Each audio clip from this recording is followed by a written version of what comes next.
লালগোলা স্টেশনের কাছ থেকে সোহেল রানাকে লালগোলা থানার পুলিশ গ্রেপ্তার করে এবং তাকে জিজ্ঞাসাবাদ করার পরে পুলিশ নিশ্চিত হয় যে সে বাংলাদেশি 7-8 বছর ধরে লালগোলায় সে তার এক আত্মীয়র বাড়িতে থাকছিল এবং সে এক আত্মীয়র ঘনিষ্ঠ আরেকজনকে সে বিয়ে করে এবং তার শ্বশুর এবং শাশুড়িকে তার বাবা মা বলে পরিচয় দিয়ে এখানে সমস্ত তার নথিপত্র তৈরি করেন এবং যে এই নথিপত্র তৈরি করতে সহায়তা করেছিল পুলিশ তারপরে সেই ব্যক্তিকে গ্রেপ্তার করে এবং তাদেরকে দুজনকে জিজ্ঞাসাবাদ করে জলঙ্গি থেকে একেবারে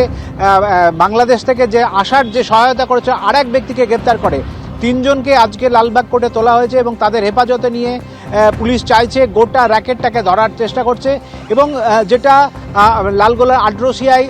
ওই যে সোহেল রানা তার আত্মীয়দের কাছ থেকে যেটা জানা যাচ্ছে সে একেবারে এখানে শুধু থাকা নয় একাধিকবার কেরালায় গেছে সেখানে কেরালায় কাজ করেছে আবার লালগোলায় ফিরে এসেছে এবং কার্যত সে যে বাংলাদেশি সেটা কিন্তু তাদের কাছ থেকে একেবারেই পরিচয় গোপন করে স্থানীয়ভাবে সে একেবারে ভারতীয় হিসাবে নিজেকে পরিচয় দিত কিন্তু কালকে পুলিশের কাছে ধরা পড়ার পরে তার গোটা পরিচয় কিন্তু সামনে আসে এবং তারপরে এই মুহূর্তে এই সঙ্গে আর কারা কারা জড়িত রয়েছেন আর কারা রয়েছেন সবটাই পুলিশ খতিয়ে দেখছে এই মুহূর্তে। বেশ রাজীব, তুমি আমাদের সঙ্গে থাকো। দর্শকদের এইখানে স্মরণে রাখতে হবে যে আসাম পুলিশের এসটিএফ এ রাজ্য থেকে যে দুজনকে গ্রেফতার করেছিল এর আগে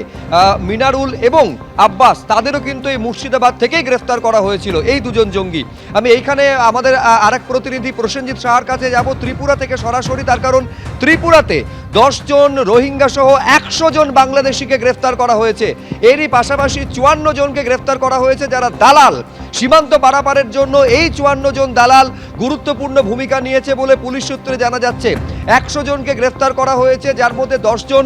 রোহিঙ্গা রয়েছে। প্রসেনজিৎ সাহা আমাদের প্রতিনিধি আরো বিস্তারিত বলতে পারবেন এই নিয়ে। প্রসেনজিৎ, এই যে 100 জন পুলিশের যারা ধরা পড়েছে তারা কারা, কি উদ্দেশ্য নিয়ে এসেছিল এবং এখনো পর্যন্ত কি কি এদের সম্পর্কে জানতে পারছে পুলিশ? একেবারে সুব্রজিৎ, আমি জানিয়ে রাখি যে অগাস্ট মাসে যখন বাংলাদেশের পরিস্থিতি অস্থির হতে শুরু করে, শেখ হাসিনা যখন ভারতে পালিয়ে আসেন, ঠিক তারপর থেকে কিন্তু একের পর এক বাংলাদেশি নাগরিকরা অবৈধভাবে অনুপ্রবেশ করতে শুরু করে ত্রিপুরার অবস্থিত ভারত বাংলাদেশ যে সীমান্ত রয়েছে সেটাকে ব্যবহার করে। এবং জানিয়ে রাখি শুধুমাত্র আগরতলা রেল স্টেশনকে কেন্দ্র করেই সেখানে কিন্তু দূরপাল্লার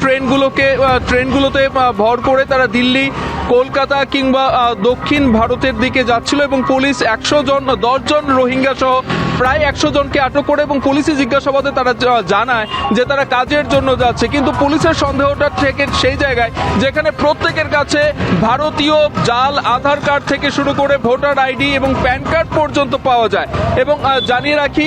গতকাল 2 জন মহিলাকে আটক করা হয়েছে এবং তাদেরকে গ্রেপ্তার করে পরে কোর্টে সোপর্দ করা হয় এবং তাদেরকে জিজ্ঞাসাবাদ করেও জানা যায় যে তারা এর আগেও ভারতে এসেছে কিন্তু তারা পশ্চিমবঙ্গের বেনাপুল সীমান্ত ব্যবহার করেছিল এতদিন, কিন্তু এখন এই প্রথমবার তারা আগরতলার সীমান্ত ডিঙিয়ে তারা দিল্লির উদ্দেশ্যে যাচ্ছিল এবং সেই সময় তাদেরকে আটক করা হয় এবং তাদের জিজ্ঞাসাবাদে আরও বেশ বড় একটি চক্র